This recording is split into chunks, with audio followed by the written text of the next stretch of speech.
So a while ago, I made a really shitty video on why Wings of Fire Arc 1 is the best. So now I'm gonna make a video on why Wings of Fire Arc 2 is really mid, and just my entire thoughts on them. So, the first book, Moon Rising. There were some really high points. There were also some really low points. Why did Moon have to keep doing nothing every 2 seconds and complaining and worrying, and it wasn't relatable, although it did set up the Darkstalker mystery, which was great, and it introduced a bunch of my other favorite characters, like Winter and Kibli and Turtle. Well, Kibli was technically introduced in book 5, but that's besides the point.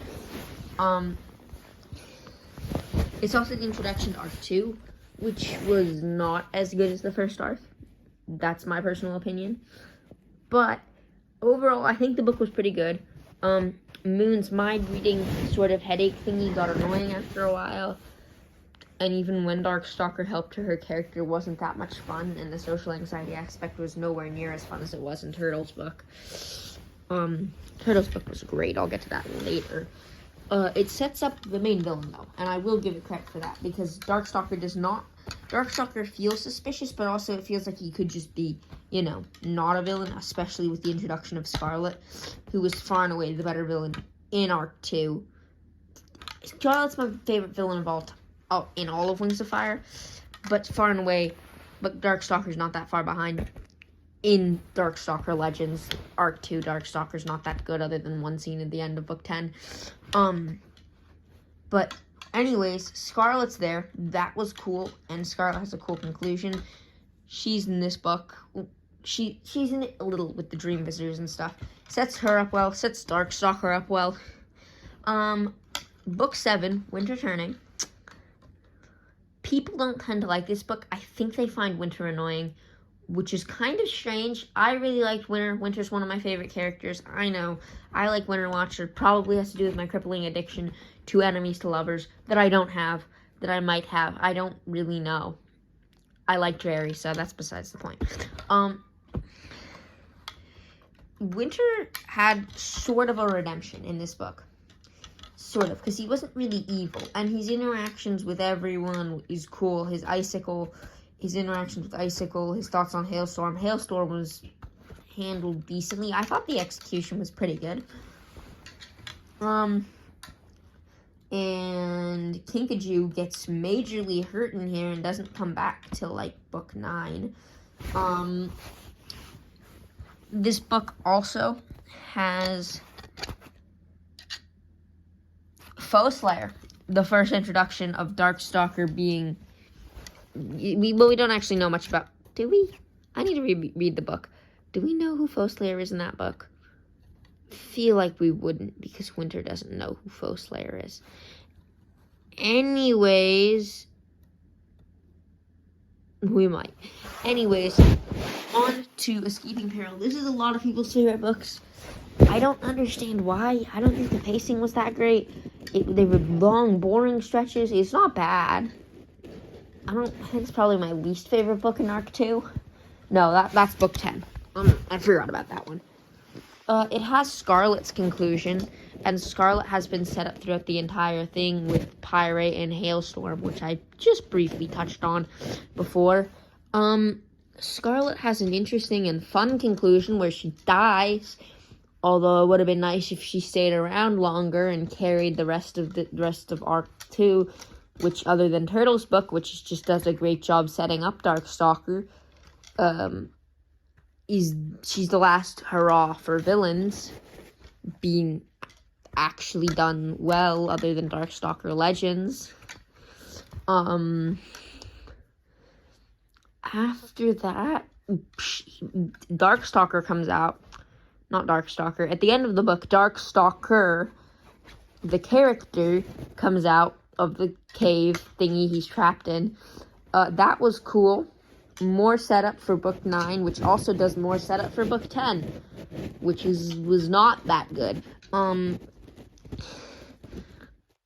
It's like, there are certain parts of it, like Peril's identity crisis is how I'm going to describe it. That was cool.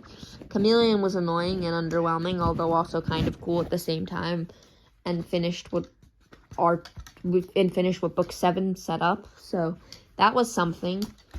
Cliff is cute. Everyone loves Cliff. There's no doubt about it. Cliff is goated. Bumblebee's the only one ahead of Cliff. On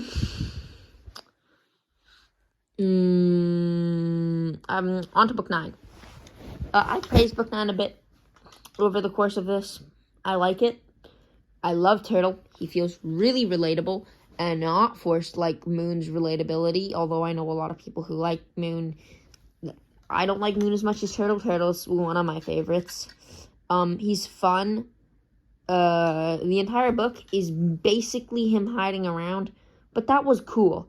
And then when he actually does something brave, it's even better because it's just so satisfying. I love it. As well as the moment with Fathom. I don't know when Darkstalker came out. It came out around book 9, I think. But when he thinks Turtle's Fathom, which is just fun, because Turtle is Fathom. They're the same person. It's undeniable. They are literally the same person. They're the corporate wants you to tell the difference between those two photos meme. And Darkstalker's the woman.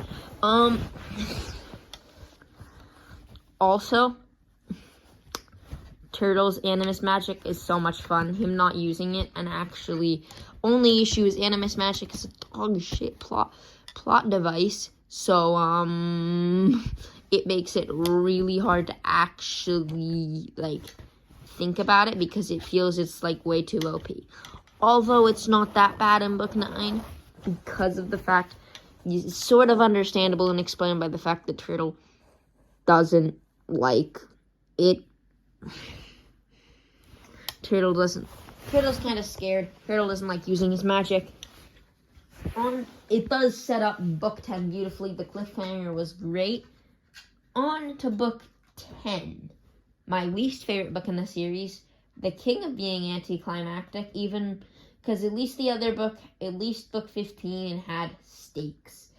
And not stakes. At least book 15 had some sort of resolution that wasn't just going back on every moral the story set up, and the most anticlimactic, they ate a strawberry that for some reason all of my friends love, and I don't get because it's really anticlimactic, and I could go on an entire rant about why that scene sucks, other than Darkstalker being sympathetic for a tad small moment that was just beautiful, and I want to kiss. That sounds strange. That moment was great. The moment where he's when he sees the evilness controller.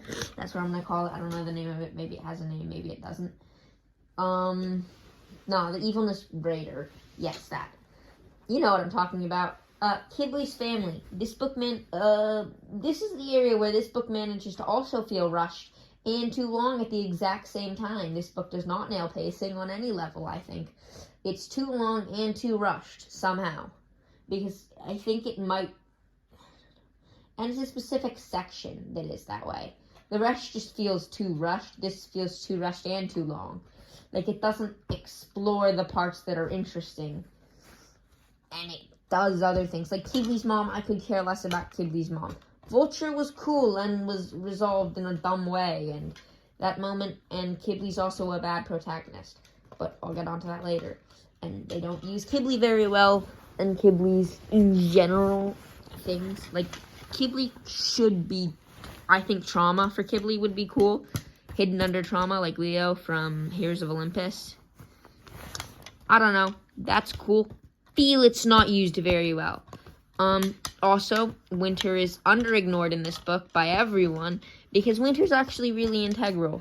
Literally, without him, there'd still be at Jade Mountain Academy. Vulture is cool. Talked about that before. The skulls on him are cool. The flashbacks, they're not really flashbacks. The scene in the beginning of the story, the scene with Thorn is cool. Thorn is great, consistently. Thorn and Smolder are great. Really, that's it. Bye.